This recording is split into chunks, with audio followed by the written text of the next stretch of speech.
Bismillahirrahmanirrahim. Assalamualaikum warahmatullahi wabarakatuh. Bismillah, alhamdulillah, wabarakatuh.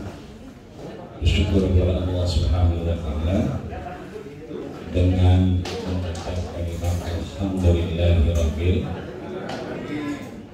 bersalawat pada Rasulullah sallallahu alaihi wasallam. Allahumma shalli ala sayyidina Muhammad wa ala ali Muhammad walhamdulillahirabbil alamin. Sambil menunggu istirahat narasumber kita, karena naik 3 lantai, beliau jadi butuh istirahat karena liftnya juga kecapean, jadi tadi nggak naik, akhirnya jalan kaki naik tangga. Jadi beliau istirahat dulu. Kelompok 2 ada kelompok 2 besok tugas subuh, betul? Pertama, nanti jangan keluar setelah acara. Jadi kelompok 2 nanti keluarnya bareng saya. Narasumber pulang, kita antar ke depan, baru yang lain boleh keluar. Khusus kelompok 2 jangan pulang dulu, nanti pulangnya bareng saya. Begitupun nanti kelompok-kelompok selanjutnya, kelompok 3, kelompok 4, besok ketemu kelompok 3 dengan saya, dan seterusnya kelompok 4, dan kelompok-kelompok lain, baik itu kelompok 2, 3, dan 4, dan seterusnya, dipastikan kembali untuk aktivitas besok subuh. Ditunjuk siapa MC-nya untuk menghantarkan acara, dipastikan MC-nya untuk membuka seperti layaknya acara-acara kita di travel ataupun kemudian di KPIHU ataupun manasik-manasik yang sifatnya terlakukan secara formal maupun informal, sambil disebutkan siapa petugas-petugasnya yang sudah tertera namanya, yang didelegasikan oleh kelompok-kelompok yang sudah dipilih, dipersiapkan. Kalau memang dia azanlah dengan seperti layaknya azan. Jangan seperti azan di kampung saya, lafadznya benar tapi nadanya suka salah. Ya, di kampung saya tinggal di Joglo, Jakarta Barat, itu kalau azan subuh biasanya anak muda. Jadi giliran hayya 'alas shalah, hayya 'alas shalah.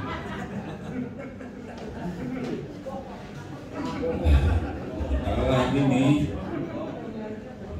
hayya 'alal falah, hayya 'alal falah, Allahu Akbar, Allahu Akbar, begitu katanya. Jadi dipastikan, syukur-syukur azannya bisa mengalahkan masjid sebelah yang sedang yasinan. Artinya biar ada yang azan, siapa yang azan itu? Jangan-jangan Jibril yang azan, begitu. Karena memang gak ada yang azan biasanya. Jadi begitu ada yang azan tuh, ada yang azan. Yang kedua, kalau memang yang komat dia lagi, maka dipersiapkan. Tapi kalau yang komat nanti orangnya beda, maka dipersiapkan komatnya juga. Kalau imamnya beda, maka imamnya juga mulai buat dan persiapan rakaat pertamanya apa yang akan dibaca, dan rakaat keduanya apa yang akan dibaca. Syukur-syukur di MC bisa dibacakan rakaat pertama nanti ini dan itu, dibacakan artinya, sehingga kita bisa mengikuti sholat kita.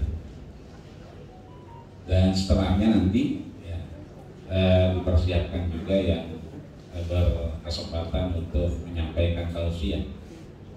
Ya. Terserah namanya apa, ya. Ataukah namanya kultum, berarti dia kuliah terserah antum. Ya. Jadi bukan kuliah 7 menit, tapi kuliah terserah antum. Biasanya memang kuliah subuh itu diawali setelah subuh berjamaah dan diakhiri di syuruq, ya. Diakhiri di syuruq. Maka pas kalau berakhir di syuruq, sholat 2 rakaat, untuk kemudian tamat. Setelah itu silakan ganti kostum untuk kembali ke depan SJ untuk melakukan aktivitas bersenam. Mudah-mudahan insyaallah cuacanya seperti tadi pagi cerah, meskipun agak sedikit dingin, ya. Malam ini pun masih gerimis. Mudah-mudahan insyaallah besok pagi tidak gerimis sehingga bisa melakukan aktivitas yang baik.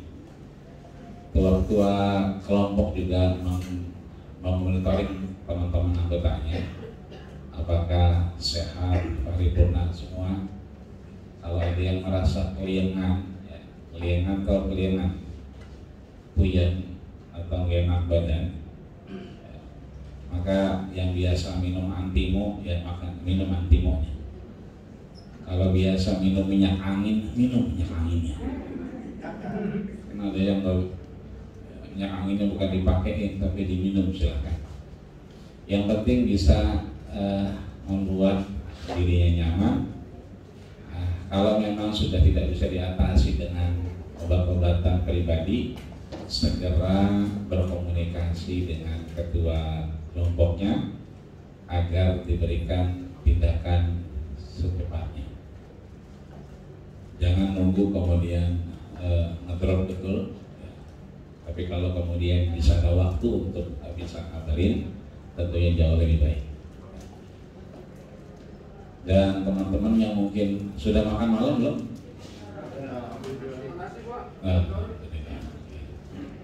Kalau yang sudah, bersyukur sudah makan malam. Yang belum makan, maka nanti ngomong aja sama sebelahnya. Belum makan. Saya tadi udah mau nyendok, memang udah keburu datang. Jadi sendokannya dikasih orang aja. Artinya tetap jaga kondisi, meskipun aktivitas padat, tapi tidak mengurangi niatan kita untuk sama-sama menjaga aktivitas-aktivitas kebaikan. Karena seperti yang sudah dibacakan di taktib, tentunya syukur alhamdulillah hari ini sudah sangat baik. Kalau mungkin di awal-awal kita lihat ada yang pakai sendal misalnya, hari ini sudah tidak ada lagi, saya perhatikan.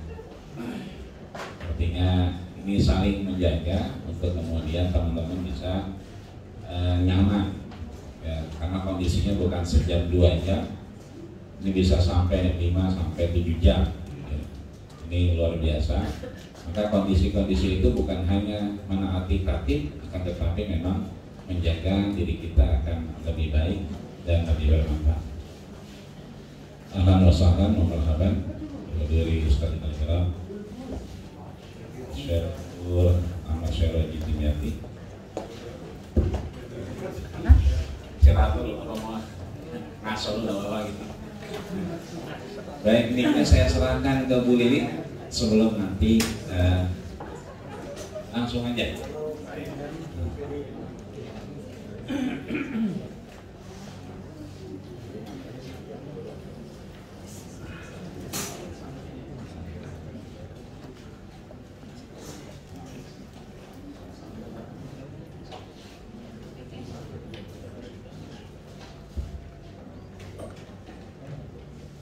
Baik, insya Allah malam hari ini materi kita terkait dengan yang sudah kita sampaikan dari di awal adalah terkait dengan aktivitas peribadahan, diantaranya adalah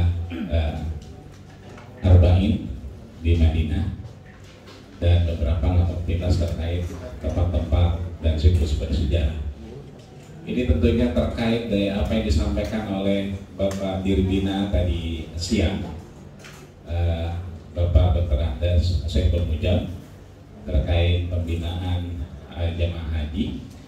Walaupun beliau sudah sampaikan apakah terkait COVID-19 ada atau tidakkah nanti arba'in di Madinah, atau mungkin hanya dilewati saja Madinahnya, semua masih dalam tahap penjodogan. Maka namun aktivitas-aktivitas terkait daripada Madinah termasuk di dalamnya adalah arba'in dan situs-situs sejarah.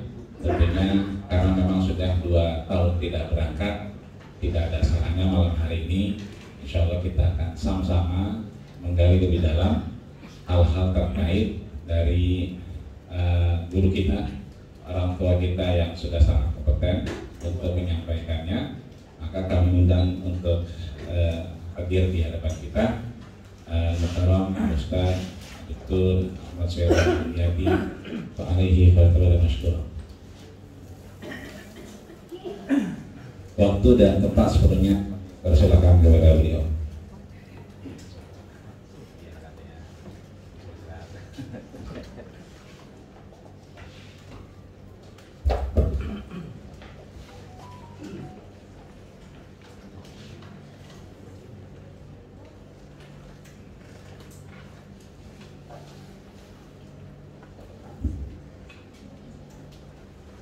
Assalamualaikum warahmatullahi wabarakatuh.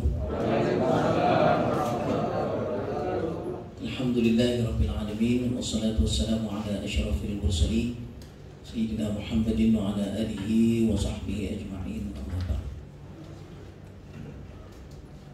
Faqad qala Allah ta'ala fi muhkami tanzilihi wa huwa asdaqul qailin. A'udzu billahi minasy syaithanir rajim. Al-hajju ashhurun ma'lumat.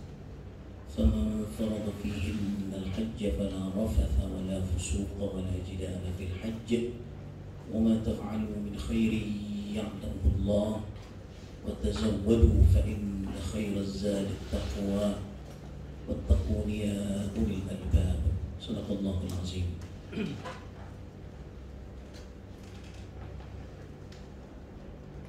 Para asatidah, para kiai, wabil khusus para panitia program sertifikasi pembimbing haji dan umroh angkatan ke-6 ya. Alhamdulillah pada malam hari ini kita dapat bertemu muka dalam rangka sertifikasi ini. Kebetulan saya dapat materi mengenai arbainan. Saya agak susah juga kemarin mau dapat judul ini, mau diapain ya arba'in.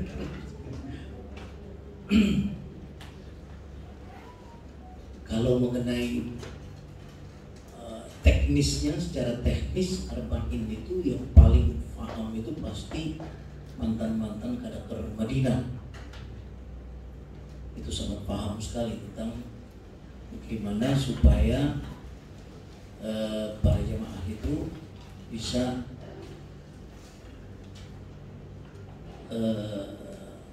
selesai arba'innya walaupun terlambat masuk ke dalam hotelnya, atau waktu giliran keluar dari hotel udah diusir-usir Arab.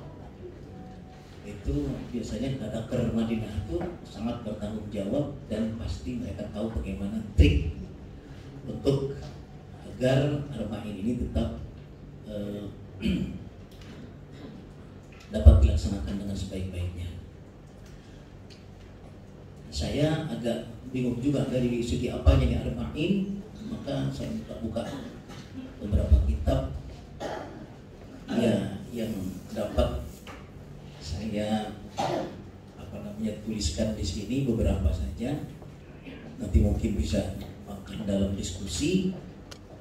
Kalau saya bisa menjawabnya nanti saya jawab, kalau tidak namanya diskusi, masing-masing bisa mengeluarkan pendapat ataupun bisa saling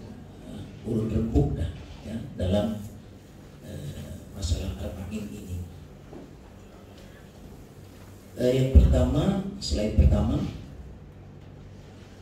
yang biasa sering dipermasalahkan itu sholat arba'in ini sebenarnya sunnah atau bid'ah. Kadang-kadang masih juga diperdebatkan ataupun masih juga ada jadi pertanyaan. Ya, sebenarnya ada orang yang mempertahankan bahwa ini adalah memang sunnah, artinya mendukung ya adanya sholat arba'in tersebut, 40 sholat di Masjid Nabawi. Namun ada juga ulama ya, yang mengatakan bahwa hadis tersebut tidak sahih, hadis Nabawi, maka tidak bisa dijadikan dalil, sehingga ada sebagian yang membid'ahkan bahwa arba'in ini sebagai sesuatu yang bid'ah. Ya. Nanti ada juga beberapa diskusi ya, di beberapa catatan saya yang mendiskusikan hal tersebut.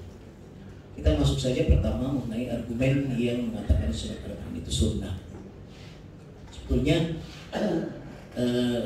dasarnya, dalilnya itu cuma satu, cuma hadis ini saja ya. Haddatsana al-Hakam bin Musa qala Abu Abdurrahman Abdullah wa salatuhu ana bin al-Hakam ibn Musa haddatsana Abdurrahman bin Abi Rijal an Nubayyid ibn Umar an Anas bin Malik an Nabi sallallahu alaihi wasallam qala man shalla fi masjidi 40 salatan la tafutuhu salatun kutibat lahu bara'atun minan nar wa najatun minal adab wa bari'un minan nifaq. Akhrajahu Ahmad fi musnadihi.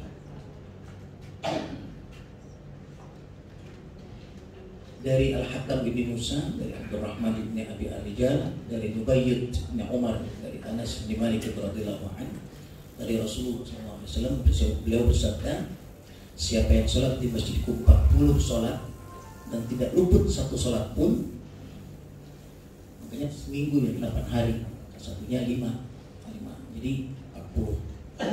Ia akan dicatat sebagai orang yang bebas dari api neraka, bebas dari azab, maksudnya azab kubur, dan bebas dari kemunafikan.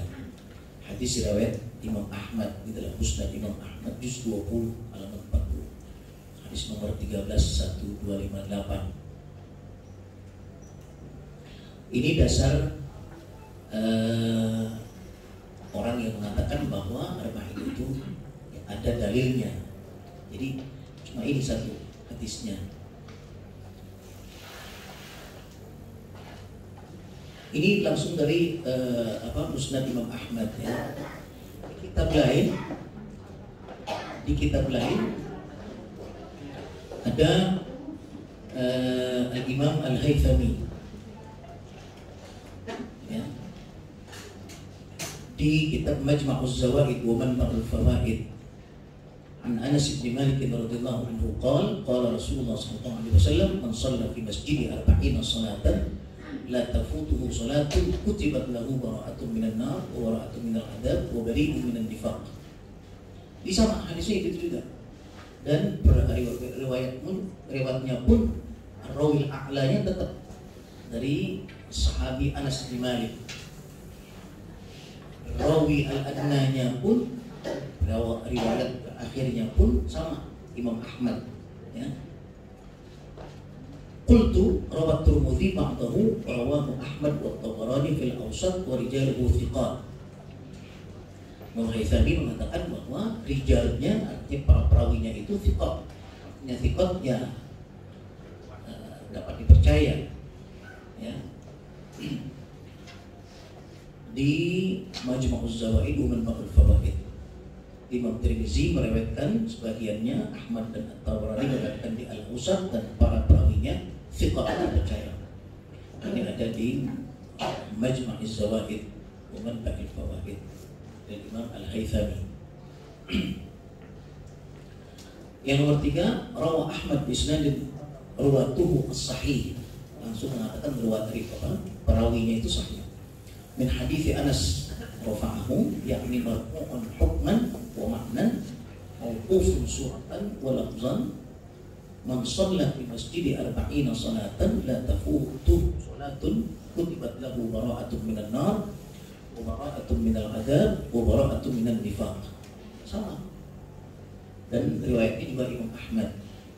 Ini di Syarh Al-Qastalani, Irsyadus Sari, Syarh Sahih Al-Bukhari.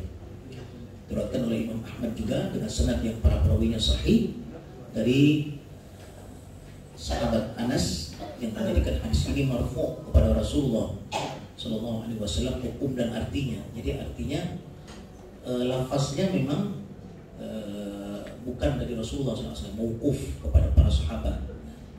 Jadi walaupun mauquf atau terhenti sampai para sahabat, tulisan dan lafaznya, siapa orang yang sholat di masjid 40 sholat dan tidak luput satu sholat pun, dia akan dicatat sebagai orang yang bebas dari api neraka, bebas dari azab, dan bebas dari kemunafikan. Al-Qastalani. Ketiga tuh ya. Yang keempat, sama juga an Anas radhiyallahu anhu qala Rasulullah SAW, man shalla fi masjidi arba'ina salatan la tafutuhu salatun kutibat lahu bara'atun minan nar wa bara'atun minal adab wa bara'atun minan nifaq, akhrajahu Ahmad. Jadi rawi adnanya tetap Imam Ahmad. Jadi memang cuma satu hadis ini, dan rawi adnanya itu memang Imam Ahmad, akhrajahu Ahmad. Qala al-Haythami rijaluhu thiqat. Ini adanya di kitab Jami'ul Hadis fi Ahadits Rasul Imam Suyuti. Ya, jadi beliau mengutip dari tadi yang punyanya Imam Al-Haythami. Imam Al-Haythami mengatakan rijaluhu thiqat. Di semua perawinya thiqat ya. Yang kelima, an Anas radhiyallahu anhu qala Rasulullah sallallahu alaihi wasallam, man shalla fi masjidi arba'ina salatan la tafutuhu salatun kutibat lahu bara'atun minan nar wa najatun minal adab wa bari'un minal nifaq, akhrajahu Ahmad an Anas Al-Muttaqi Al-Hindi. Ini di kitabnya Kanzul Ummal fi Sunan Al-Aqwali wal Af'al. Jadi beberapa kitab-kitab hadis yang cukup besar itu mengutip hadis ini, walaupun memang hadisnya riwayatnya cuma satu, riwayat dari Imam Ahmad, dan riwayat rawi a'lanya itu Sayyidina Anas ya. Argumen sekarang yang mengatakan arba'in itu bid'ah. Jadi tadi dari mulai Musnad Imam Ahmad sendiri sampai akhir itu Al-Hindi, semuanya mengatakan bahwa hadis ini marfu. Marfu itu artinya sampai kepada Rasulullah SAW. Ya.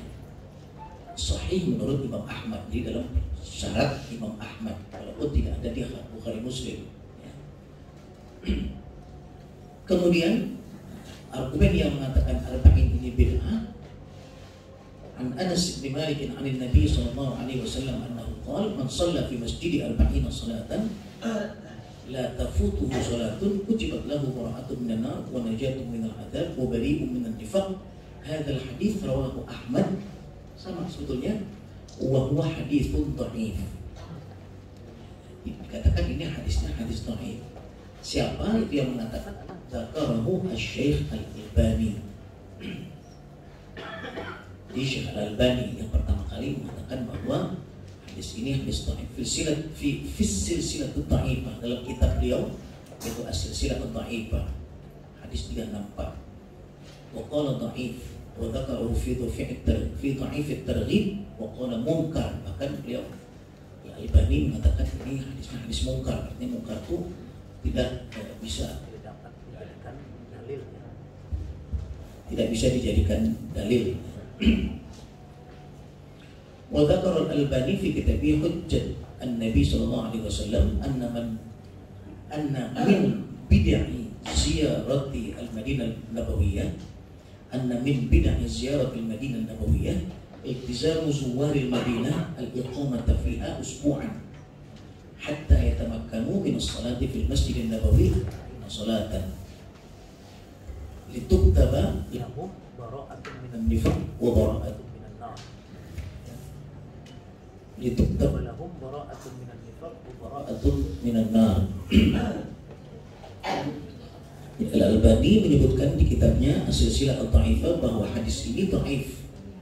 Dan di dalam Dhaifut Targhib beliau mengatakan hadis ini bahkan munkar. Serta dalam kitab Hujjatun Nabi SAW bahwa di antara bid'ah ziarah ke Madinah adalah memaksakan jemaah haji untuk berdiam di Madinah selama seminggu agar dapat melaksanakan sholat di Masjid Nabawi 40 sholat agar bebas dari nifaq dan api neraka.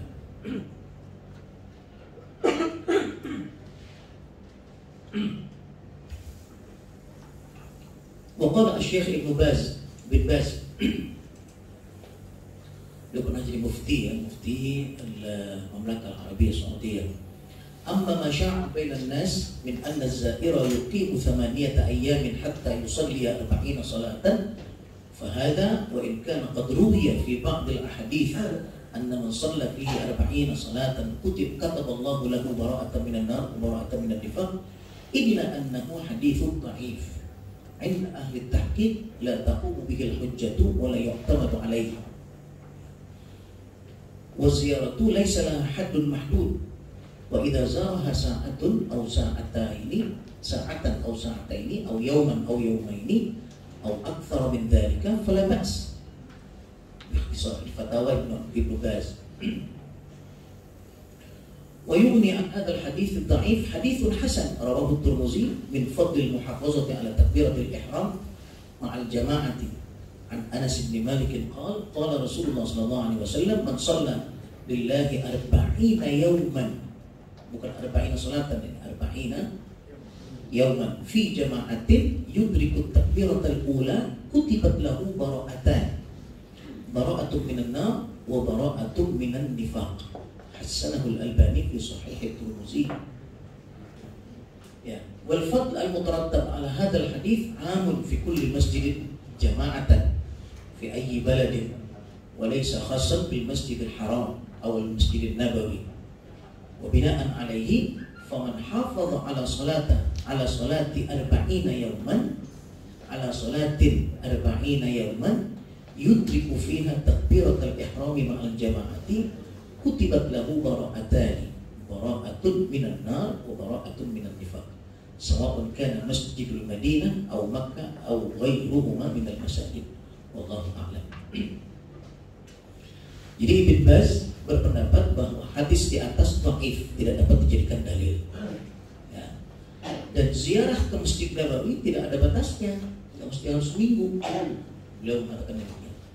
Apabila orang berziarah 1-2 jam atau 1-2 hari saja atau lebih, boleh saja. Tidak mesti harus di batas-batasin seminggu supaya dapat 40. Beliau mengatakan demikian. Ya. Bin Baz juga mengatakan daripada mengambil hadis dhaif ini, hadis yang 40 kemahin tadi itu, ya. Ada hadis lain yang oleh Imam Tirmidzi adalah hadis hasan.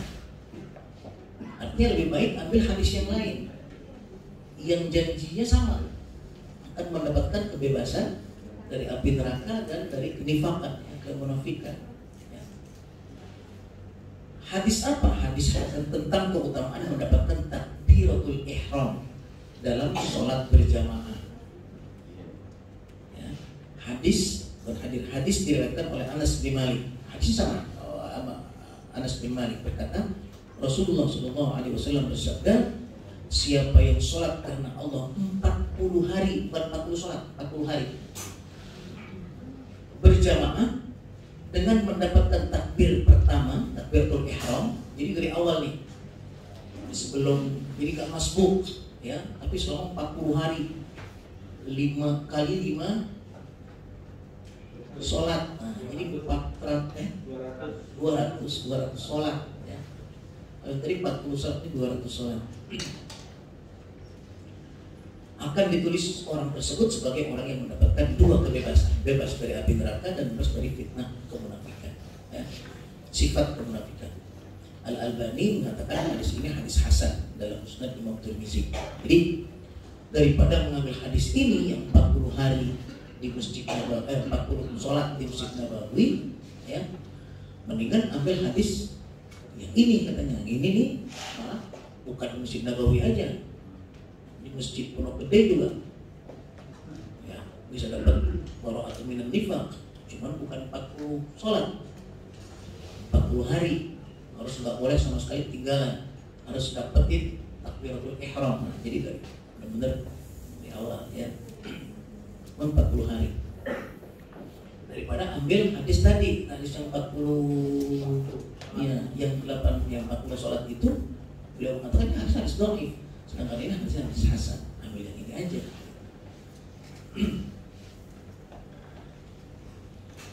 Keutamaan yang akan didapatkan dengan hadis ini sifatnya umum, artinya hadis yang kedua tadi ini sifatnya umum, di masjid mana saja dan di negara mana saja, tidak hanya di Masjid Nabawi. Di kampung kita pun kalau kita bisa 40 hari sholat berjamaah ya, akan mendapatkan juga bara'atun minan nar, bara'atun minan nifaq. Tapi dia cuma dua, bara'atun nar, nifaq, ada minal adzab.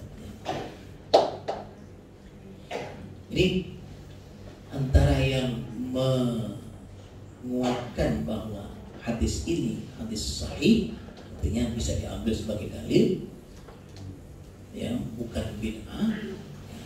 Sebenarnya hadisnya sama, hadis itu juga ya, yang diriwayatkan oleh Imam Ahmad.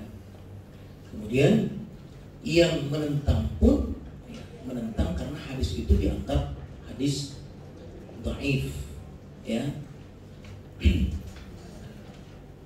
Ada jawaban terhadap arba'in bid'ah yang mengatakan bid'ah tersebut. Dr. Ain Ar-Raddadi beliau mengatakan, pertama, al-qawlu inna dhalika laysa min sya'a'iril haji la khilafa alayhi walau husira al-mawdu' fi dhalika lakana maqbulan, amma an tubda'a atau tubadda' salatu 40 fardan mutawaliyatan fil masjid nabawi fahada kalamun mardud wa khilafun nas wa tabdi'un li'amalin salih. Yang kedua, al-qawlu innal mawdu'a lam yarid fi sunnati ghairu sahih, fal mawdu' warada fi kutub al-hadith al-syarif wa qad warada al-hadithu fi musnad Ahmad bi raqm sekian wa ghairihi wa man arada dhalika falyarji' lima sanuriduhu min kutub al-hadith fima ba'du.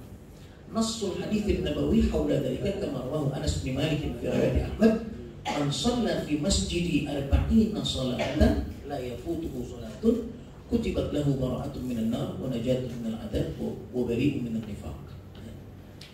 Yang ketiga, dha'afa asy-Syaikh al-Albani hadzal hadits min jihatayn. Yang pertama, jahalatu Nubayyid ibn Umar ar-Rawi an Anas wa mughayaratuhu li hadits Anas al-akhar fi fadl idrak at-takbirat al-ula ma'al jama'ah wa nassuhu kama fi silsilah sahihah man shalla lillahi 40 yawman fi jama'atin yudriku at-takbirat al-ula kutiba lahu bara'atan, bara'atun minan nar wa bara'atun minan nifaq. Jadi Dr. Ain Ar-Raddadi ini mengatakan, yang pertama, untuk mengatakan bahwa arba'in adalah bukan dari syiar ibadah haji ya, saya setuju. Artinya kita sepakat bahwa arba'in ini memang bukan salah satu dari, bukan dari rukun haji, bukan wajib haji, bukan dan lain sebagainya. Jadi bukan syiar haji. Sepakat. Seandainya masalah ini terbatas sampai di situ dapat diterima.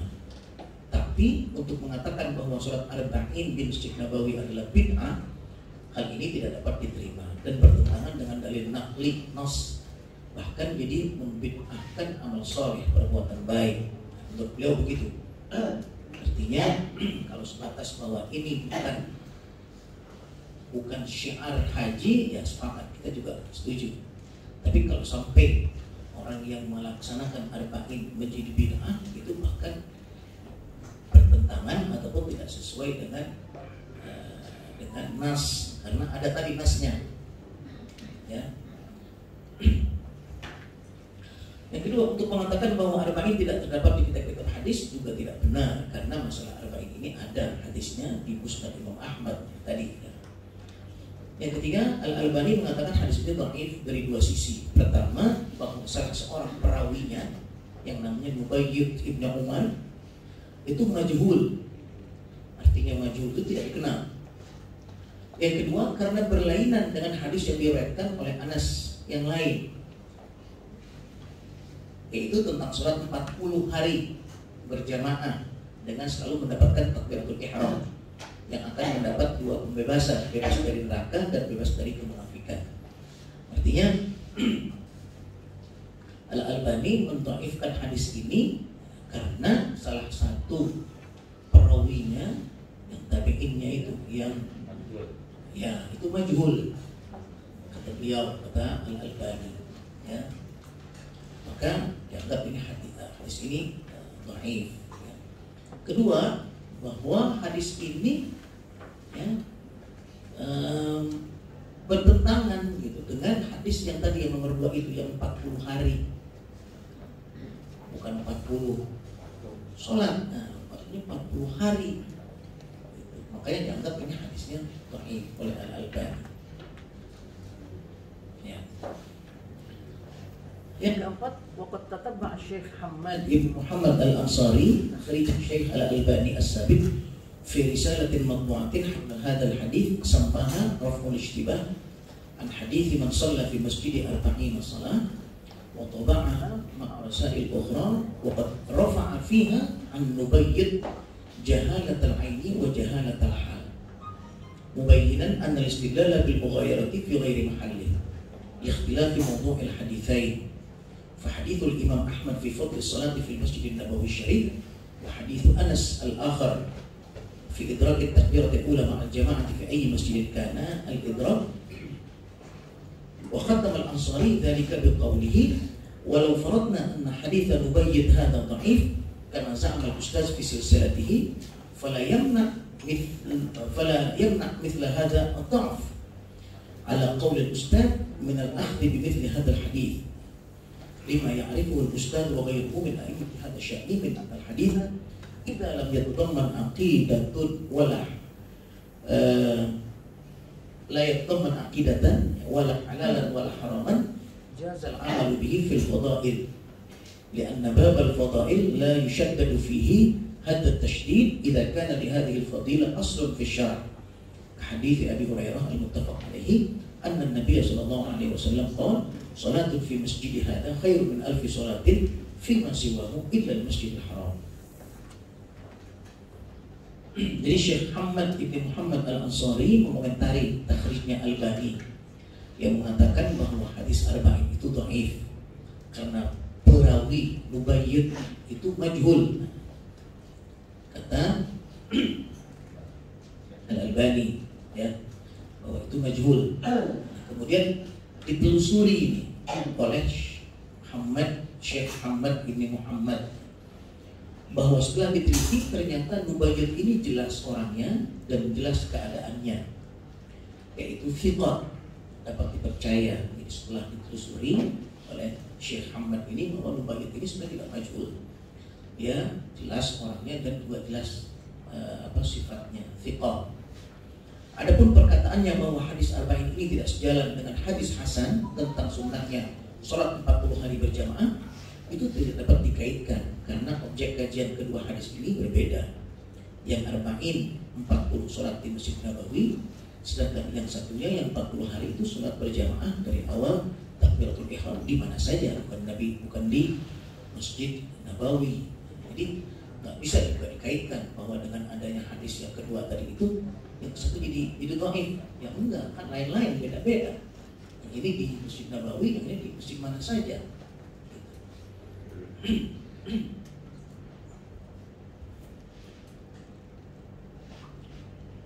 Selanjutnya Syekh Hamad mengatakan, seandainya kita anggaplah hadis arba'in ini memang dhaif, ya, tapi bukan berarti hadis ini dapat ditolak. Hadis ini tetap dapat diambil, terutama untuk keutamaan ibadah, fadhailul a'mal, ya. Seperti yang juga diketahui oleh Al-Albani dan para ahli hadis lain, bahwa selama hadis itu tidak mengandung tema akidah atau halal haram, maka boleh diamalkan dalam fadhailul a'mal tadi. Jadi selama hadisnya tidak mengenai akidah dan tidak mengenai halal dan haram, tapi tentang fadhailul a'mal, tentang pahala-pahala mengerjakan sesuatu itu, walaupun hadisnya dhaif, maksudnya itu masih bisa dipakai untuk fadhailul amal namanya. Karena bab fadhailul amal tidak menutup rapat-rapat setiap keutamaan atau ibadah selama ada dasar syar'inya. Tidak juga fadhailul amal semua fadhailul amal itu bisa dipakai dengan hadis dhaif, tidak. Yang bisa menggunakan hadis dhaif dalam fadhailul amal menurut beliau ini adalah yang ada sanad syar'inya, artinya ada hadis lain yang menopang, yang menguatkan hadis tersebut ya. Dalam hal ini hadis arba'in tadi kan dibilang dhaif ya, itu menurut beliau ini padahal itu okelah dhaif, tapi itu kan fadhailul amal supaya orang lebih banyak sholatnya di Masjid Nabawi. Kalau sampai 8 hari 40 waktu kan jadi banyak itu. Nah itu ada syarat syar'inya, ada hadis yang memuatkannya. Hadis mana? Seperti hadis arba'in ada syar'inya pada hadis yang diriwayatkan oleh Abu Hurairah bahwa Rasulullah SAW bersabda, sholat di masjidku ini lebih utama dari 1000 sholat selain masjidku ini, kecuali Masjidil Haram. Itu kan muttafaq sahihnya bahwa sholat di Masjid Nabawi itu punya kelebihan sampai 1000 kali. 1000 ya? Ya. Kalau di Masjidil Haram 1000. Artinya walaupun hadis ini hadis dhaif yang 40, artinya tetap kita memang diperintahkan untuk banyak-banyak sholat di Masjid Nabawi. Bahkan pahalanya bisa 1000 kali. Ini kan lebih bagus juga kalau kita sampai arba'in, sampai 40 waktu, sampai seminggu pol kita pakai buat sholat kali 1000. Bahkan bisa lebih banyak daripada hadis yang kedua tadi yang 40 hari di masjid lain, karena cuma 200. Kalau ini jadi 40.000, lebih banyak lagi. Itu menurut beliau ya. Syekh Hamad, saya baru sembuh nih dari batuk, jadi masih agak serak-serak. Mohon maaf.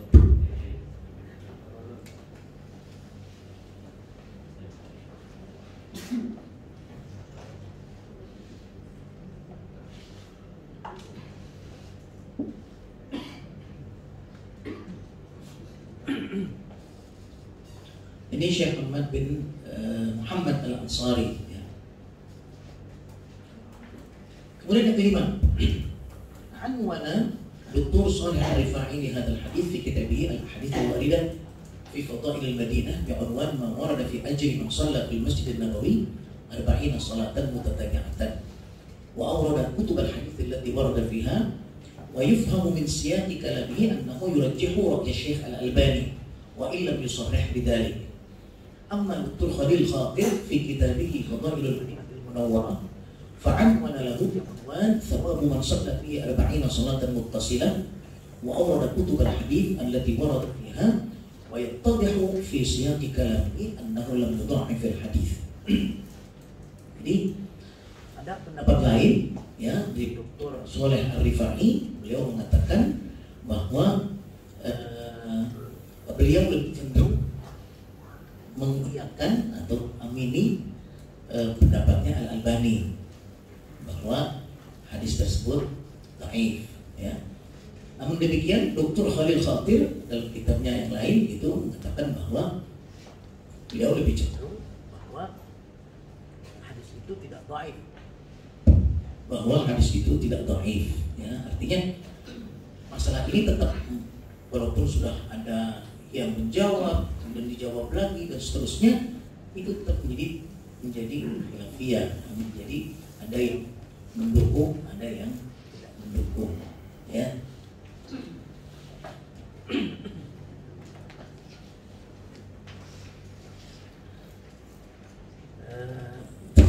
Selain ini, Dr. Shalih Al-Rifa'i mengatakan di kitabnya Al-Hadits Al-Waridah fi Fadail Al-Madinah tentang pahala orang sholat 40 waktu sambil membentangkan kitab-kitab hadis tentang itu, beliau lebih menguatkan pendapat Al-Albani walaupun tidak secara jelas. Sedangkan Dr. Khalil Khatir di dalam kitabnya itu beliau tidak mendhaifkan hadis arba'in ini. Al-Khulasa anna hadits al-arba'in salat laisa khassan bil hajj. Nah, ini maksud Dr. Ar-Raddadi ini yang pertama kali tadi itu.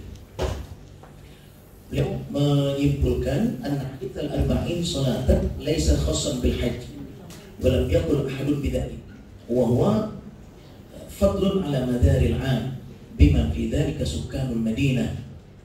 وفي كلام الشيخ الأنصاري السابق إضافة لذلك ولم يقل أحد ببدعيته. ولماذا يستكثر على حاج في رحلة عمر أن يحصل على هذا الفضل فضلا عن أن يبدع أو أن يبدع؟ والحجاج يذهبون للمدينة قبل الحج وبعده وليس بعده فقط ولا يعدون ذلك من شعائر الحج. أما أن يبدع عمل صالح أو أن يقال إنه لم يثبت قيام أحد من السلف بذلك أو لم يرد في السنة أو يبدع فاعله فذلك كله ينفيه الحديث وكلام العلماء المعتمد على النص والفقه له. Jadi kesimpulannya bahwa hadis arba'in bukan hadis khusus dalam ibadah haji dan tidak seorang pun yang mengatakan demikian. Jadi hadis yang arba'in itu bukan khusus cuma haji, umroh juga bisa. Kalau bisa 8 hari di sana itu bisa. Ya, dan di luar musim haji pun bisa. Ya. Salat arba'in ini adalah keutamaan sepanjang tahun, termasuk di dalamnya bagi penduduk Madinah. Bukan orang luar saja, orang Madinah juga kalau mau mendapatkan bara'atun minan nar, bara'atun minal adzab, bara'atun minal nifaq, ya, bisa arba'inan mereka di sana. Mengapa kita berkeberatan bahwa jemaah haji untuk mendapatkan keutamaan ini atau mengapa dibid'ahkan? Apalagi mungkin itu adalah untuk pertama dan terakhir kali mereka pergi haji. Nih Dr. Ar-Raddadi ya, mengatakan bahwa ya tidak perlu sampai dibid'ahkan lah. Ya. Selain itu jemaah haji datang ke Madinah sebelum ibadah haji atau sesudahnya. Artinya bisa sesudahnya, bisa setelahnya. Karena tadi kan Imam Syekh bin Baz mengatakan ya tidak perlu memaksakan jemaah haji setelah haji itu harus seminggu dulu di sana ya. Sampai mendapatkan 40 sholat kan dibilang di sini gitu kan perlu harus setelah haji, sebelum haji juga 40-an juga.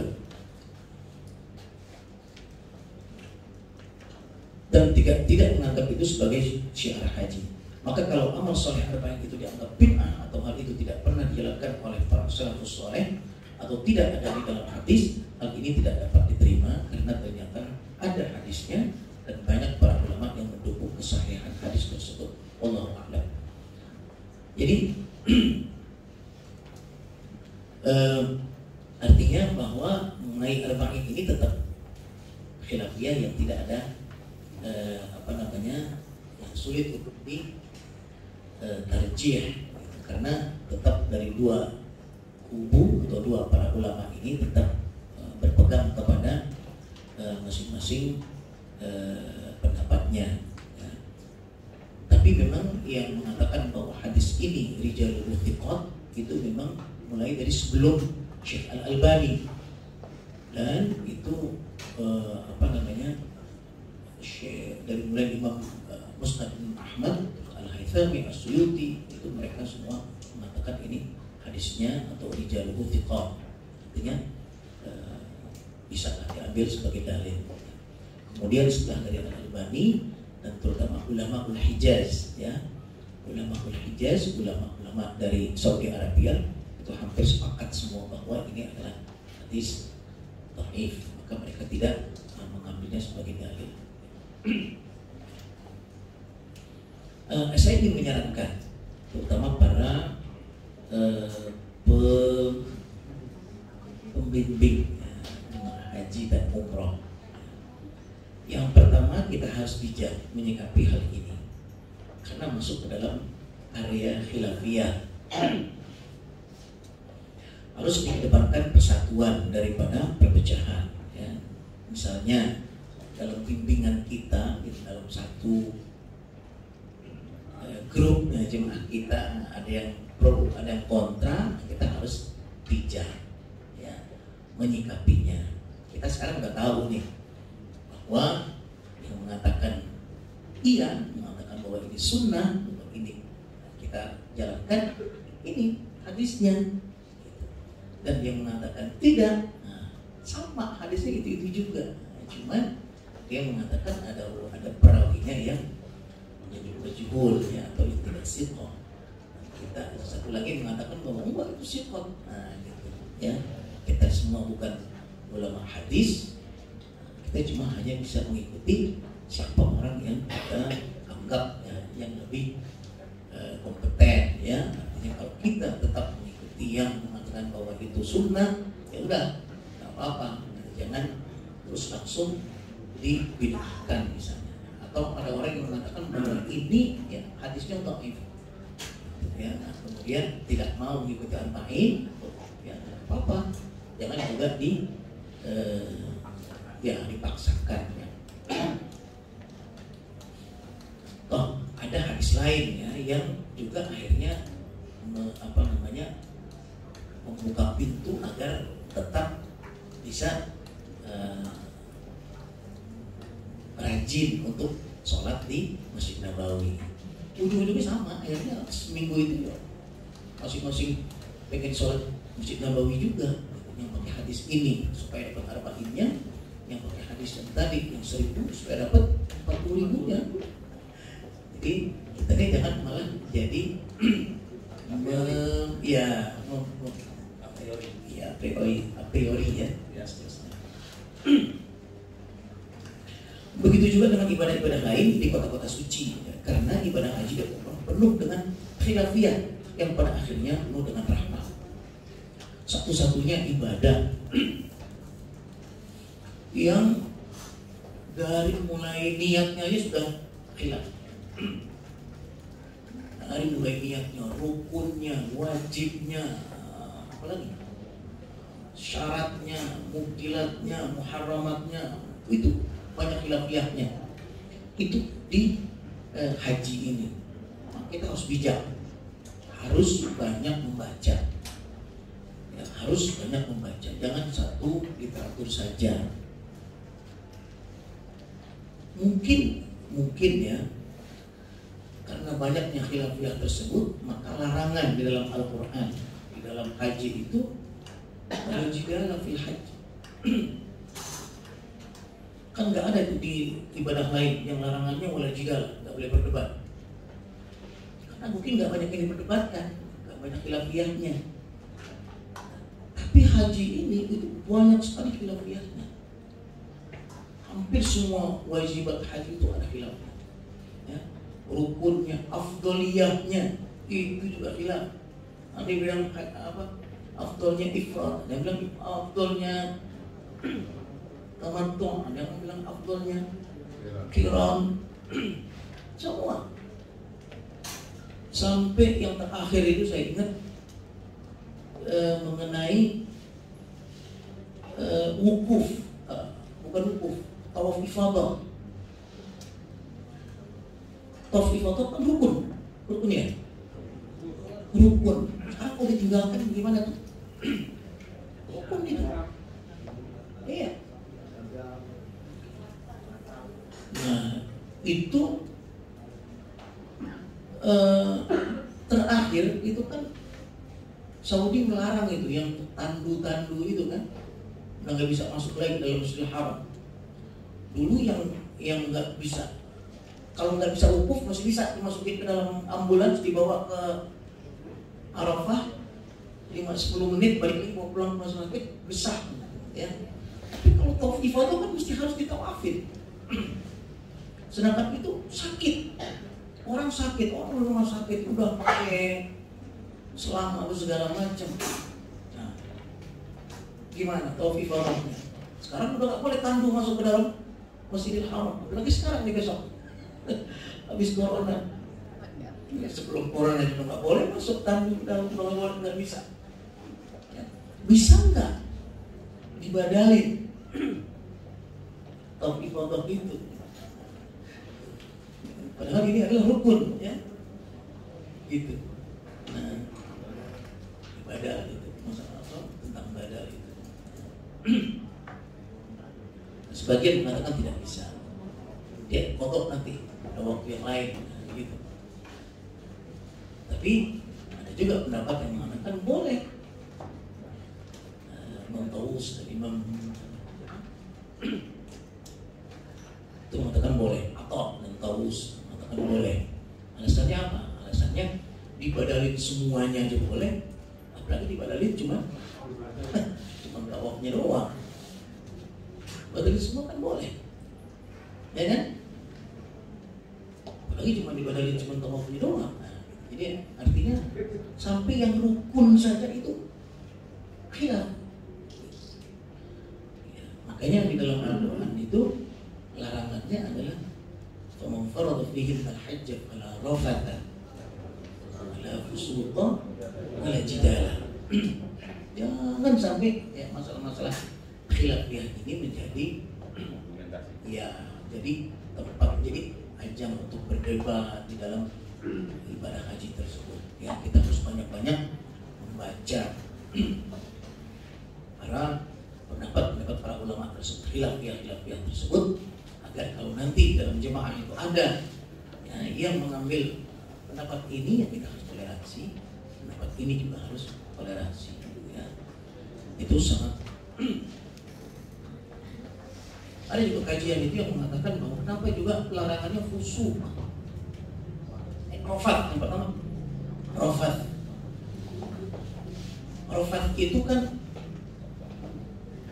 iya, mukadimah zina, ya, artinya perkataan yang tidak baik, yang kotor, yang nyerempet ke masalah seksual, ya. Ternyata memang ya daerahnya, memang situasinya, apalagi haji 40 hari, yang masih muda-muda, kan enggak, itu sering sekali itu banyak, kalau banyak waktu luang itu banyak ngobrolnya, nyerempet ke sana. Iya. Apalagi udah 30, udah habis haji ke sananya itu, kalau ngobrol udah banyak kan, ngobrol yang rofat itu. Makanya apa namanya, larangannya itu ya rofat. Fusuk itu kan dosa-dosa, ya, yang kecil-kecil, hamas, ya dengan teman sekamar, ada ya namanya. Makanya saya selalu selama menjabat dulu pernah jadi atas haji di sana, selalu saya katakan bahwa ibadah haji ini adalah ibadah yang semua pelaksanaan itu serba darurat, itu harus ditanamkan pada jemaah haji. Nggak ada yang normal. Apa yang normal dalam haji itu? Mulai dari naik pesawat itu udah nggak normal. Nggak ada orang naik pesawat kayak orang mau naik haji gitu. Nungguinnya 2 hari, sehari udah harus nunggu pesawat. Kalau orang yang normalnya cuma paling 2 jam sebelum, ya udah nggak. Ya, pesawat ini dirapet-rapetin kursinya itu dirapet-rapetin itu. Bukan kecil Pak, pesawat haji. Ya. Sampai di sana di di imigrasinya itu nggak ada imigrasi, nunggu sampai 90 jam, kadang-kadang nggak datang orang segala. Nggak normal. Makan nggak normal. Sayur asem itu udah nggak pakai melijo, pakai apa? Ya nggak ada. Asemnya pakai cuma namanya doang. Tidur apalagi sekamar 8 orang, 80 orang. Kita tidur lebih dari 2 orang, dari suami istri, itu udah nggak normal. Ada anak kita yang masih kecil tidur sama-sama, kita udah nggak normal. Ini tidur 10 dengan berbagai orang yang suka lampu, yang nggak suka lampu, yang senang segala macam. 40 hari. Itu kan yang normal, semuanya serba darurat. Di Mina, di Arafah, di mana saya? Di hotel, itu namanya hotel bintang 5. Emang bintang 5 itu?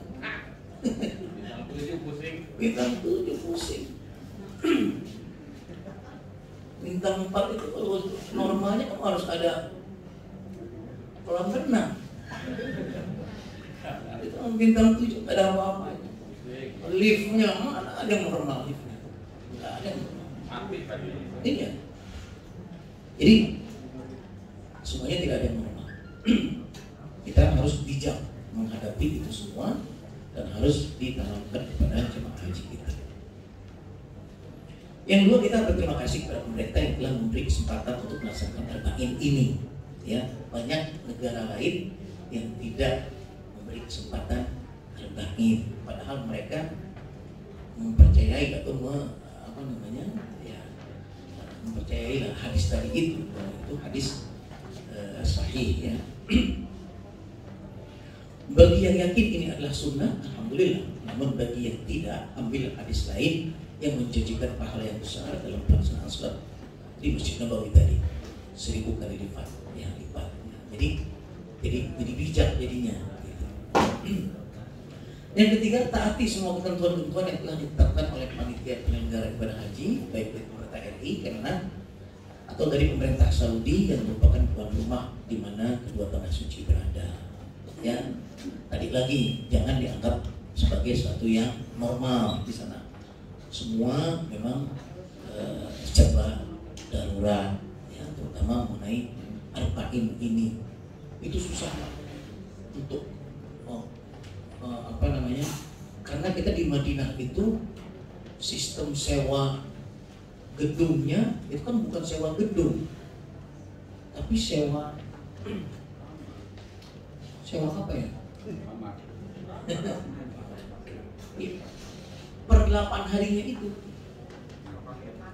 Iya, bukan seperti di Mekah. Kadang kan kita sewa gedungnya. Pokoknya selama musim haji, yang mau lebih orang mau lebih harinya, mau kurang harinya. Tapi kalau di Madinah itu enggak, kita nyewanya itu memang nyewa 8 hari. Bersekian jam, ada jamnya gitu. Jadi masuk jam sekian itu udah dihitung sama tukang hotel sama pemilik hotel itu. Pokoknya hari ini jam sekian mesti keluar. Itu kan diusir, itu kan bagaimana untuk melengkapi 40 waktunya itu, ya kadang-kadang hari pertamanya capek, belum bisa ke masjid, nah kurang ada satu itu. Akhirnya pas hari terakhir, ya masih 39, belum disuruh keluar. Pokoknya disuruh masuk dalam masjid, orang satu nih. Sayang banget itu. Tekor. Gitu. Nah itu biasanya nanti ya, makanya saya tahu tuh pasti mantan-mantan karakter Madinah nih jago-jago semua itu, bagaimana cara ngitungnya, bagaimana cara nahannya, supaya apalagi nanti ada peraturan di mana di Madinah itu bahwa jemaah haji mobilnya nggak boleh keluar dari Madinah kalau udah di atas jam 10. Nah, sedangkan kita masih kurang nih isya nih, kurang satu lagi nih, kebetulan isya lagi, kan harus nunggu isya. Besok udah jam 8, apalagi musim panas, jam 9 gitu. Kalau jam 9 baru berangkat dari hotel, mobil itu belum keluar dari jam 10, dipulangin, suruh balik lagi udah gak punya hotel. Itu waduh. Ya, jadi bagaimana supaya nanti lebih bijak ya. Itu dengan karakter Madinah lah. Makanya ya, kita harapkan agar aturan ataupun ketentuan di sana ditaati dan dihormati. Ziarah tanah suci. Kalau saya tentangkan tempatnya, mazaratnya, antum a'lamu bi umuri dunia, antum a'lamu bi mazaratikum. Saya malah nggak begitu hafal ya. Pasti pembimbing haji ini lebih tahu lah, lebih hafal lah mungkin yang saya nggak tahu juga banyak. Hanya ada beberapa adab saja yang ingin saya tekankan ya. Belum makan ya. Ya, yang pertama ya perlu itu ditekankan kepada jamaah itu ketika akan berziarah itu, apalagi kalau ke masjid ya, untuk ya mandi, bersuci, memakai wangian, memakai baju yang baik dan sopan, terutama untuk ibu-ibunya ya, terutama yang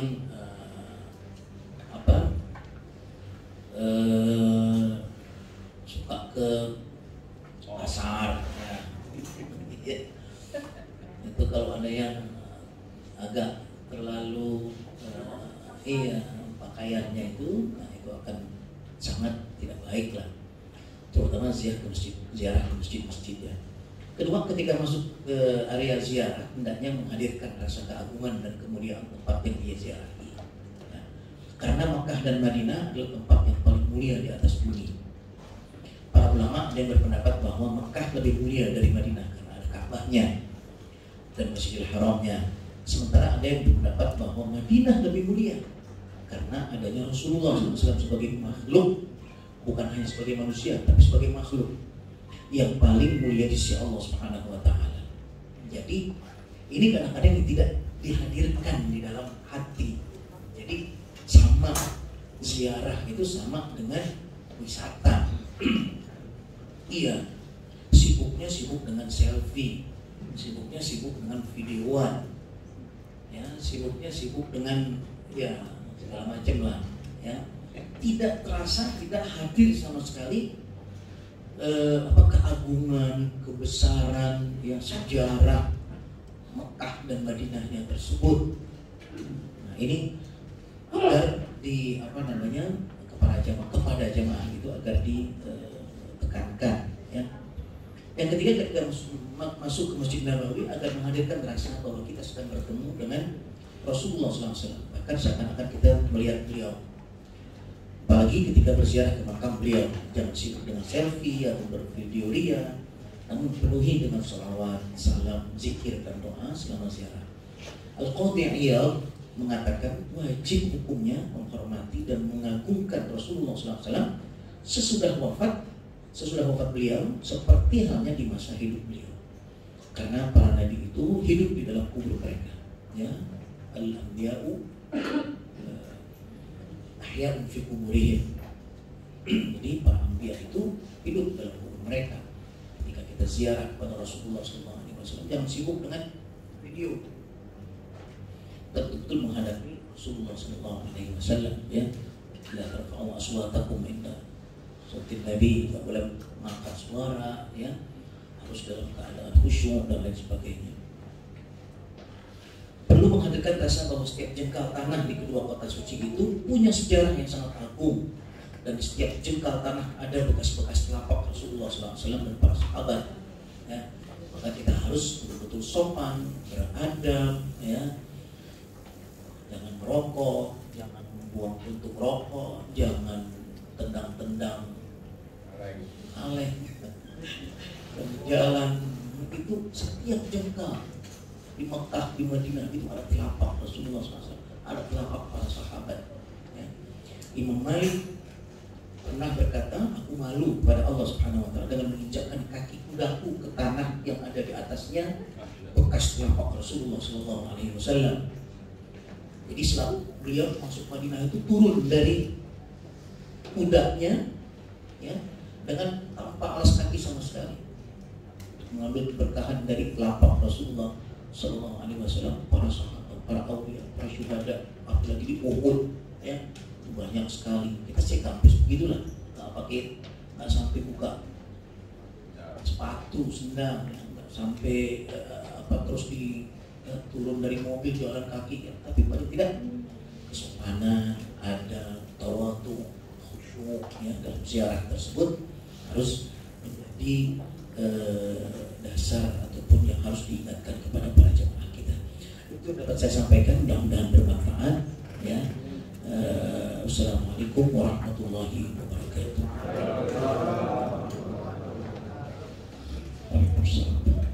Jazakallahu khairan atas jasa. Apa yang sudah disampaikan tentunya banyak sekali yang sudah saya simpulkan. Maka untuk lebih menggali terkait arba'in tadi dan situs sejarah, maka kami persilahkan pada para peserta untuk bertanya.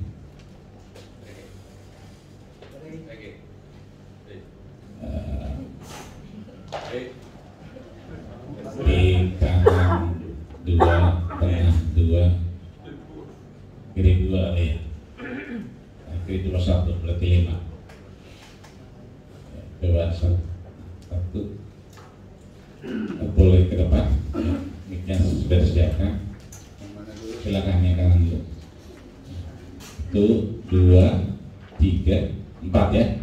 Baik, betul. Berurutan saja. 1, 2, 3, 4.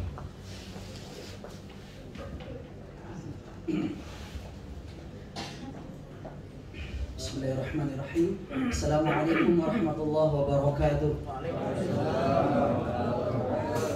Hadirin kiram rahimakumullah, para kiai, wabil khusus Pak Kiai yang kami hormati, syukran al hadhil fursah. Terima kasih atas kesempatan yang diberikan kepada kami. Nama Ikhwan dari Palangkaraya, Kalimantan Tengah, dari kelompok 3. Nah, seperti itu. Baik, Pak Kiai, luar biasa.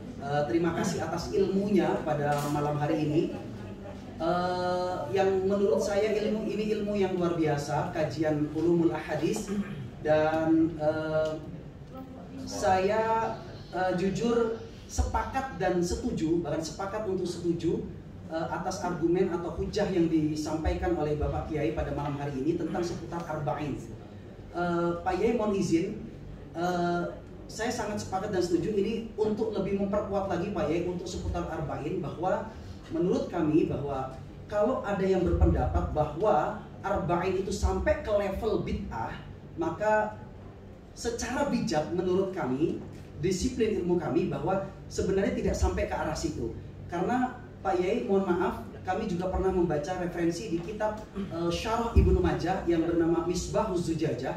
Di situ ada kalimat wa huwa dhaifun wa lahu maqalun. Hanya begitu saja. Jadi sebenarnya itu hanya dhaif, tapi hanya ada kritikan dari ulama muhaddisin, tapi ya ada tapinya, karena ada syawahid atau pendukung dari berbagai macam hadis yang lain, sehingga di situ naiknya sebagai sahih li ghairi, seperti itu. Kalau dalam disiplin ilmu mustalahul hadis, maka kalau kondisi syawahidnya banyak, maka dia masuk grade-nya sahih li ghairi, seperti itu. Nah Pak Yai, pertanyaan dari kami Pak Yai seputar arba'in. Pak Yai, andai kata untuk kajian atau pemetaan ke depan, andai kata arba'in ini nanti ditiadakan atau mungkin tidak masuk dalam jadwal rondon untuk haji, apa sisi mudorot Pak Yai? Apa sisi mudorot selain dari fadilah? Apa sisi mudorotnya? Karena mengingat kita sama-sama ketahui tidak ada hubungannya atau rangkaian umroh maupun haji, sehingga dari sini Pak Yai mungkin ada nilai efisien waktu seperti itu. Begitu saja Pak Yai. Jadi sekiranya nanti kemungkinan ini ditiadakan ke depannya secara pemetaan dan kajian ke depan, kira-kira apa sisi mudorotnya selain fadilah? Begitu saja. Terima kasih. Syukran ala ihtimamikum. Assalamualaikum warahmatullahi wabarakatuh.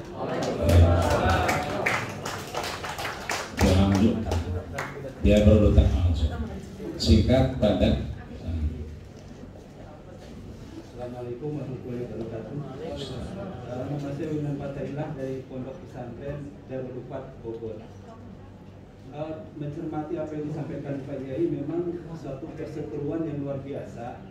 Kita melihat ulama abad 19, Nasiruddin Al-Albani dengan pendukungnya Sholih Ar-Rifai bersama Hamad bin Muhammad dan Khalil Al-Qatiri.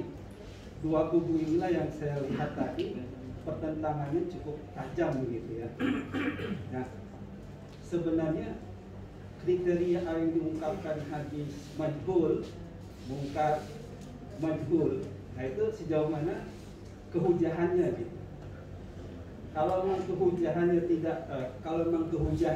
tidak bisa dipakai sehingga sebenarnya itu selesai. Kalau kehujahannya itu misalnya majhul itu tidak bisa, matruk, mungkar itu tidak bisa, atau bisa.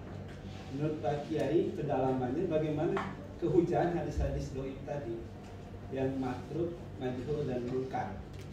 Nah, mungkin barangkali bisa pencerahan buat kita. Yang kedua, dua kubu tadi menurut Pak Kiai, bagaimana dengan Nasiruddin Al-Albani dengan Hamad bin Muhammad? Kesikohannya itu seperti apa? Seimbang atau Nasiruddin Al-Albani lebih menonjol? Demikian Pak. Assalamualaikum warahmatullahi wabarakatuh. Pak. Silakan.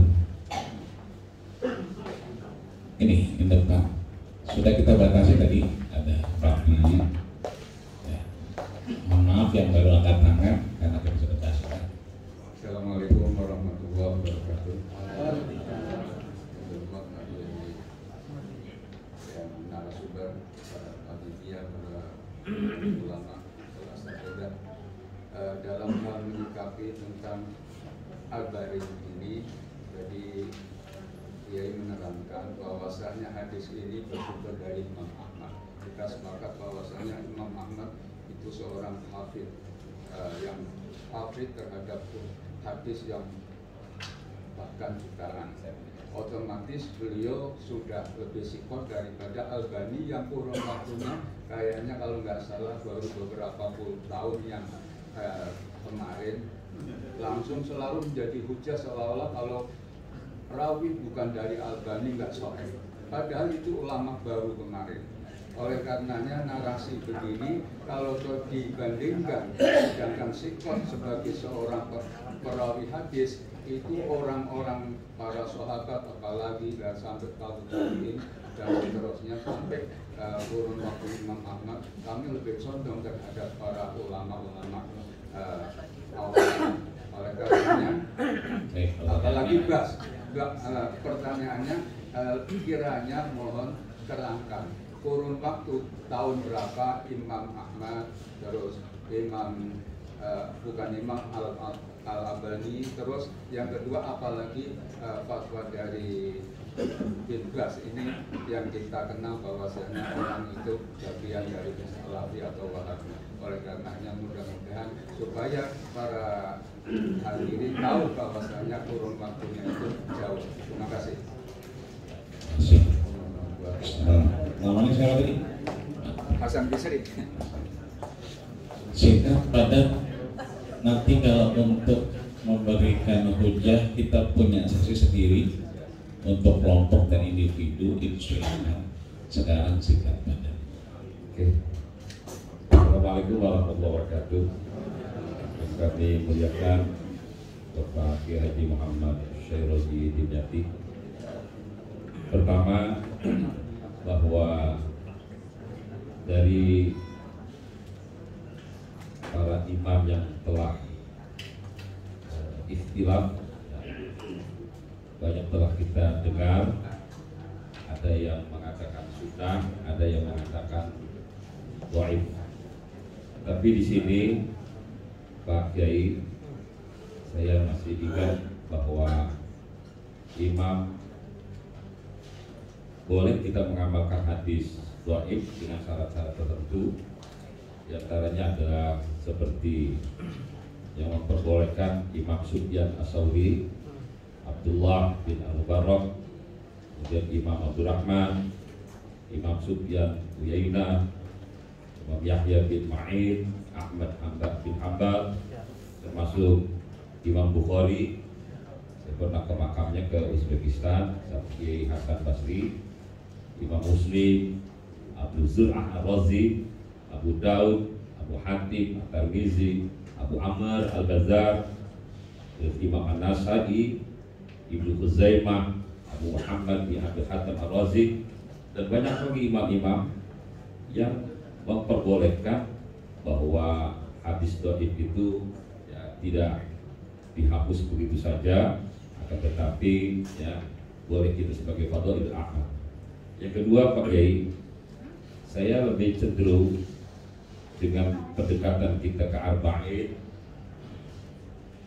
yaitu lebih cenderung ke dihukumi dengan sunnah, gitu ya, secara pribadi. Ya. Kenapa? Saya ingat bahwa wasunnatul musabih fa'ala walam yu'aqubu in amala. Jadi itu saja Pak Kiai.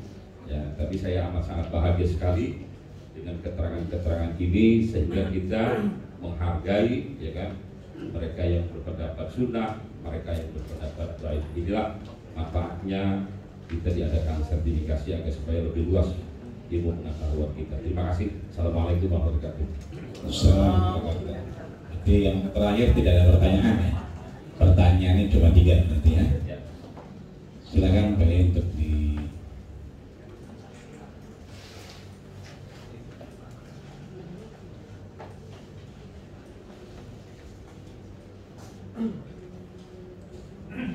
Bismillahirrahmanirrahim. Kebanyakan dari 4 tadi ini semuanya mendukung ya, artinya garis bawahi, menguatkan bahwa memang ini adalah khilafiyah. Saya sebenarnya tidak ingin merambah ke area khilafiyah ini. Jangan kita di sini membicarakan mana yang lebih kuat, mana yang tidak kuat, gitu. Mana yang lebih. Kalau udah bicara ke sana nanti sudah tidak bijak lagi. Itu saya. Makanya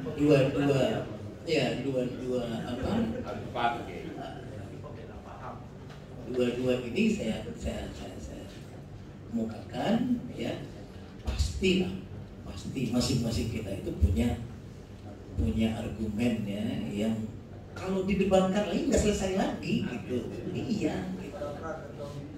Saya cuma ingin memberikan wacana saja gitu, bahwa masalah ini masalah khilafiyah, masalah ini sampai kapanpun tidak akan ada ya, tidak akan ada selesainya.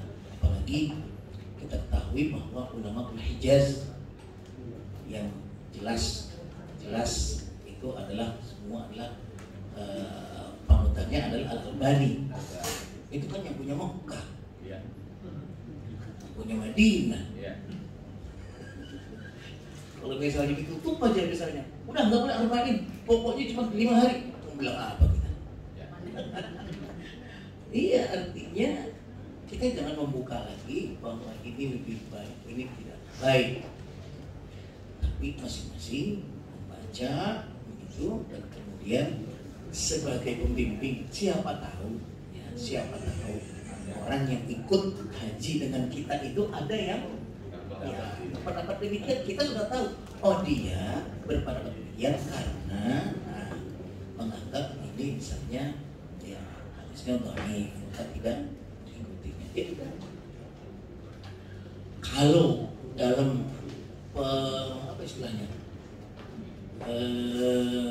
pelatihan manasiknya kita masih bisa memberikan argumen dan diterima, lebih awal nikmat ya, baik sekali ya. Tapi kalau tetap misalnya nggak bisa, ya udah jangan dipaksakan gitu. Karena tadi itu yang saya katakan bahwa persatuan itu wajib, sedangkan ini sunnah. Nah, kenapa kita ributin sunnah, kita tinggalkan yang wajib? Nah, kalau wa'tasimu bihablillahi jami'an wa la tafarraqu kan wajib. Ya, kita harus utamakan yang wajibnya, daripada kita urusin ini yang sunnah ini malah jadi pecah. Nah, kan jadi salah. Kalau orang Betawi bilang cari jarum gampang hilang. Cari yang sunnah malah yang wajib jadi hilang, jadi berantem, jadi nggak. Nah, itu jadi nggak bijak. Menurut saya begitu ya. Maka misalnya tadi ada pertanyaan lebih mana kehujahannya masalah majhul dan apa segala macam, itu udah tinggi nih tingkatnya nih. Itu saya karena di samping saya juga ya terbatas lah ilmu saya. Maksudnya kalau ini dijelaskan nanti panjang dan banyak yang nggak ngerti gitu, jadi repot masalah ini udah udah sangat advance lah di ilmu hadisnya kalau mengenai kehujjahan, sampai di mana hadis majhul itu kehujjahannya, sampai di mana saya juga nggak terlalu mendalami ya. Mu'an'an wahid. Iya. Jadi mu'an'an. Yang tadi ada pertanyaan sisi mudaratnya bila arba'in tidak diadakan, maksudnya gimana ya? Bangkrut hotel. Memangkas anggaran. Ya. Karena secara haji maupun umroh sudah dilaksanakan. Artinya fadilah soal sunnah ittiba sunnah sudah selesai semua. Iya. Haji. Nah, seperti itu. Kira-kira ada sisi lain nggak selain memanfaatkan sisi fadilahnya sehingga kepulangannya lebih cepat begitu? Ada kata kajian ke depan? Iya, begini. Ini bukan di ulumul hadis, bukan di masalah hukum ya. Ini masalah mengatur jemaah haji. Sebetulnya dengan adanya arba'in itu kita diuntungkan karena pesawat kita itu sangat terbatas. Kalau nggak ada arba'in, orang itu akan pulang cepat. Nggak cukup pesawat kita dan pesawat kita itu apa ya?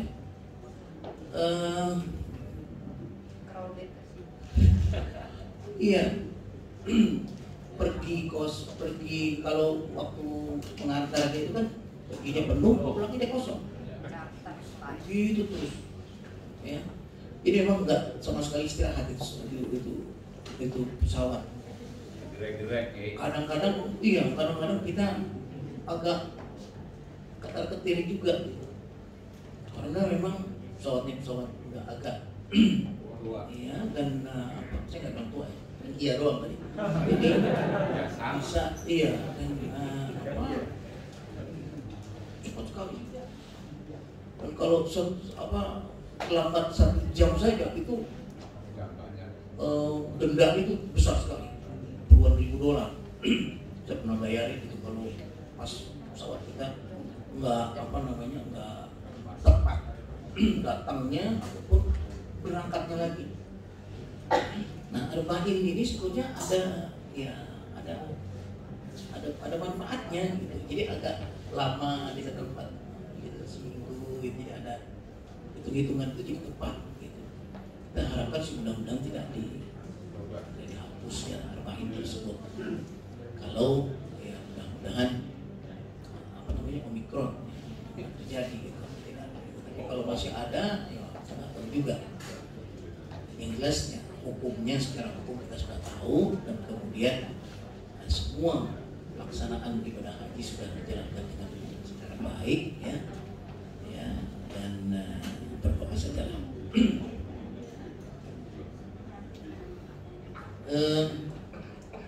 Pertanyaan mengenai Imam Ahmad itu termasuk salaf saleh misalnya ataupun yang baru itu anak maksudnya masih baru gitu ya, itu juga akan membuka ini ya perdebatan dan lain sebagainya. Saya kira ya kita bagian sudah tahu ya sekarang, tidak usah diperdebatkan gitu ya.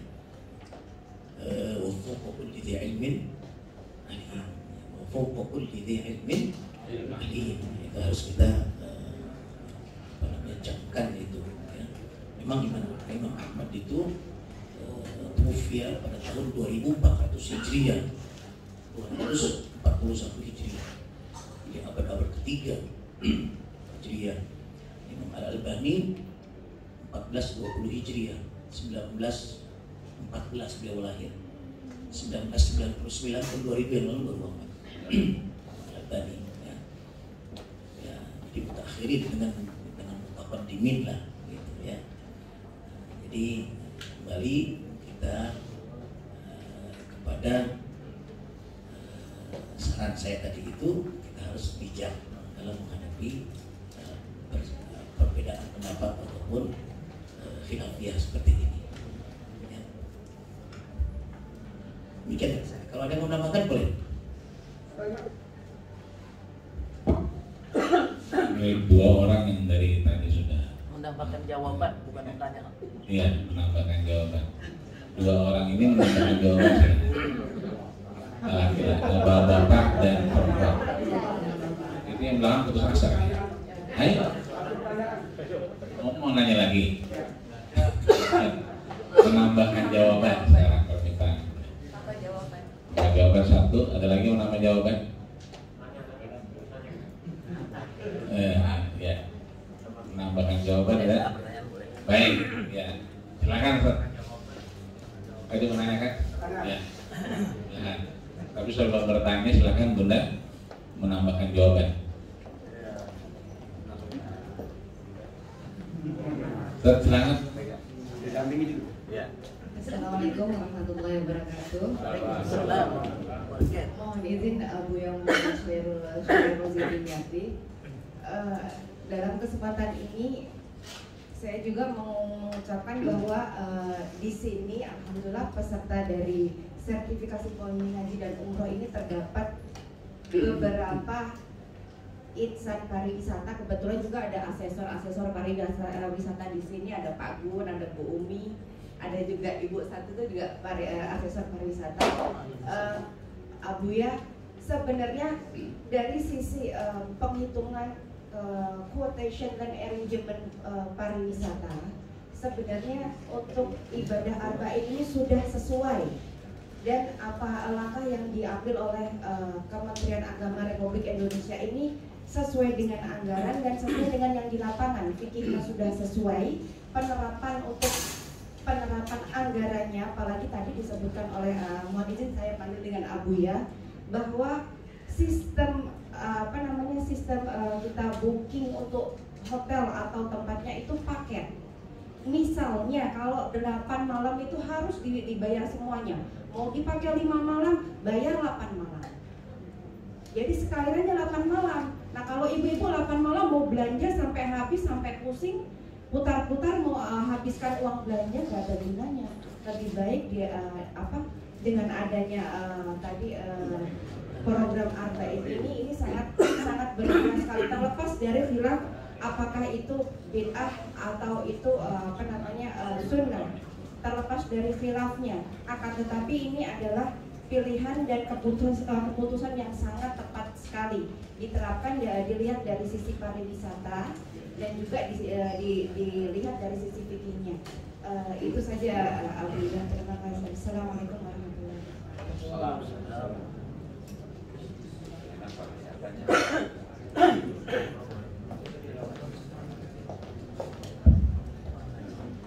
Baik, terima kasih. Assalamualaikum warahmatullahi wabarakatuh. Waalaikumsalam.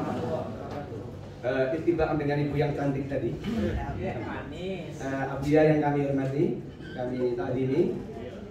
Terlepas dari argumen sunnah dan argumen bid'ahnya arba'in, kami bertanya, yang dimaksud dengan la yafutuhu sholatun, prakteknya bagaimana?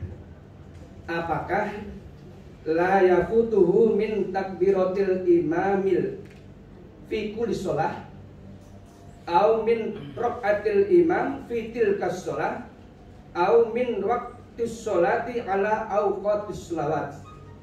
Ada 3 tuh, Abu ya. Jadi apakah tidak telat dari takbiratul ihramnya imam di dalam tiap-tiap sholat, ataukah tidak telat dari rokaatnya imam di dalam setiap sholat, ataukah tidak telat dari waktunya sholat atas waktu-waktunya sholat? Jazakumullah khairan. Assalamualaikum warahmatullahi wabarakatuh.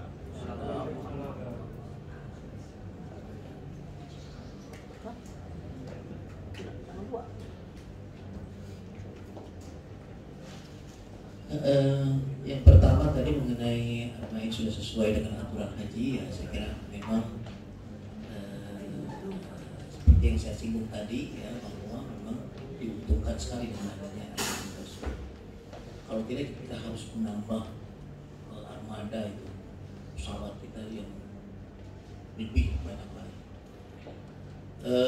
Yang kedua mengenai kata-kata la tafutuhu sholatu, la tafutuhu sholatun, ya. Ya, itu nakirah di situ. Sholatun. Apakah takbirnya, apakah jadi makmumnya, gitu. Pokoknya ikutlah walaupun enggak ikut takbir bareng-bareng, gitu kan maksudnya. Atau misalnya walaupun enggak ikut jamaah, tapi asal sholat Masjid Nabawi, gitu kan, dalam waktu tersebut, jadi tidak telat waktunya. Ya, ini tiga-tiganya ini khilafiyah juga. Mungkin jawaban saya pertama mungkin ini mal mas'ulu a'lamu min sa'il, kita a'lamu min sa'il. Akhirnya yang bertanya lebih tahu lah ya. Cuma mungkin hanya sekedar iya. Ada yang mengatakan bahwa harus ikut sama-sama takbiratul ihramnya. Jadi orang betul-betul dari awal waktu. Alasannya apa? Alasannya dengan hadis yang tadi itu, hadis yang mengatakan bahwa yang 40 hari kan harus bareng-bareng. Apa namanya? Takbiratul ihramnya gitu, ya. Ada yang mengatakan bahwa ya enggak mesti harus sama-sama ikut takbiratul ihramnya. Artinya kan situasional. Kalaupun misalnya kita terburu-buru bisa dapatnya masbuk misalnya, dapat juga gitu. Asal pasti dalam jamaah salatnya tersebut. Ada juga yang mengatakan enggak, karena di sini nakirah itu kan enggak tertentu, enggak. Artinya pokoknya walaupun kita tidak ikut jamaah, jamaah yang di Masjid Nabawi tersebut, ya, tapi kita yang jelas tidak sholat di rumah, tidak sholat di mondokan, sholat di Masjid Nabawi, walaupun itu sudah termasuk ikut dalam arba'in tersebut. Ya. Cuma kalau ditanya referensinya sekarang saya nggak tahu apa namanya, lupa ya. Karena pertanyaannya cukup advance. Terakhir kembali saya ingin mengingatkan bahwa al-wasatiyah, moderasi ya, moderasi beragama itu diantaranya yang seperti ini, yang seperti masalah-masalah yang khilafiyah itu ya jangan dipertajam, bahkan malah justru bagaimana kita bisa menyikapinya dengan sebijak mungkin. Dan percayalah bahwa al-i'tisam itu wajib, tapi tafarruq itu ya, haram ya. Bahwa persatuan itu adalah wajib, bercerai kita itu adalah haram, dan sesuatu yang khilafiyah itu artinya masing-masing punya alasan, punya dalil ya, saling menghormati. Demikian dari saya, lebih kurangnya mohon maaf. Assalamualaikum warahmatullahi wabarakatuh. Syukran, tentunya kita masih nyaman mendengar beliau memaparkan apa yang kita bicarakan. Namun waktu yang menyusahkan kita ya, sudah waktunya kita berpisah dengan beliau, maka kami ucapkan jazakallahu khairan ahsanal jazaa. Innallaha la yudhi'u ajral ahsanil amal. Mudah-mudahan guru kita, kayak kita yang alhamdulillah al-mukarram Ustaz Dr. Ahmad Syarifuddin Hayati, yang sebetulnya beliau kurang sehat dan alhamdulillah menyempatkan meskipun suara batuknya masih kita dengar. Mudah-mudahan Allah sehatkan badan beliau, Allah angkat segala apa yang beliau rasakan menjadi bagian dari kafarah, dan mudah-mudahan Allah panjangkan umur beliau dan mudah-mudahan bahagia dunia akhirat. Amin ya rabbal alamin. Sekali lagi mari kita akhiri apa yang kita bicarakan malam hari ini dengan sama mengucapkan lafaz hamdalah alhamdulillahirabbil alamin dan doa kafatul majlis. Subhanallahumma wa bihamdika asyhadu an la ilaha illa anta astaghfiruka wa atubu ilaik. Sebelum beliau meninggalkan tempat ini, tentunya akan ada yang disampaikan oleh panitia. Kami silakan. Assalamualaikum warahmatullahi wabarakatuh. Terima kasih kepada Bapak Dr. Ahmad Syarifuddin Hayati yang telah memberikan paparan materinya yang luar biasa dan ini tentu saja membuka cakrawala berpikir kita, wacana khilafiyah kita mudah-mudahan ini menjadi ilmu yang berkah. Oleh karena itu sebelum meninggalkan tempat ini ada cenderamata dari panitia, ya. Saya persilakan kepada Ibu Musfirah Nurlaili untuk menyerahkan kepada Bapak Kiai Dokter. Beliau adalah Dekan Fakultas Dirasat Islamiyah UIN Syarif Hidayatullah Jakarta.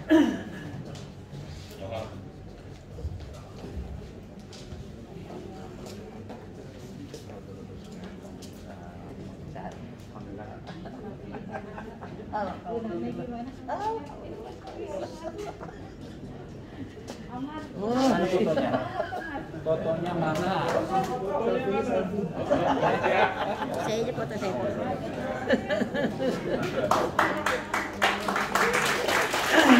Aduh, fotonya terlambat. Main disuruh aja ya. Lihat kali ini. 1, 2. Syukran gitu.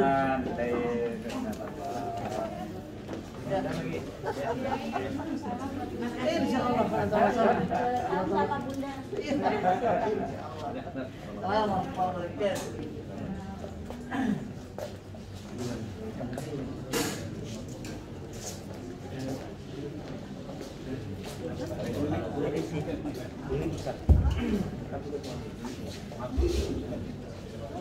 Oke, baik.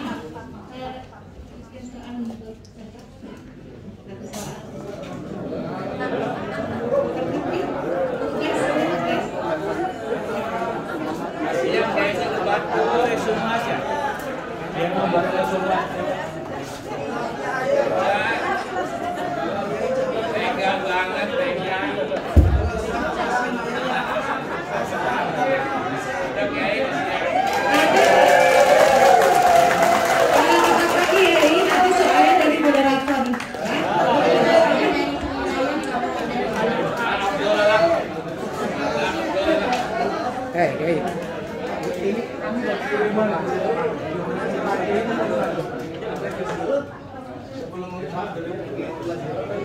Perbaiki nama satu aja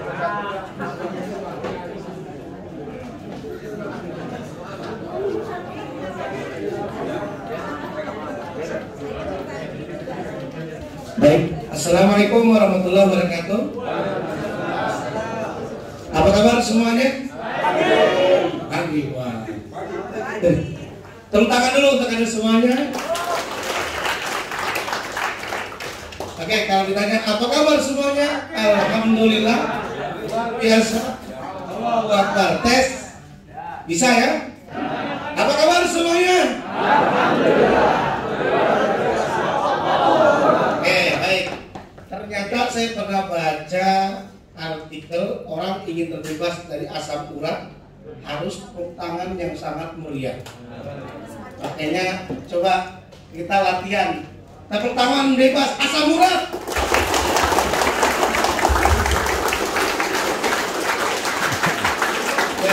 Alhamdulillah. Mudah-mudahan sehat semuanya. Amin.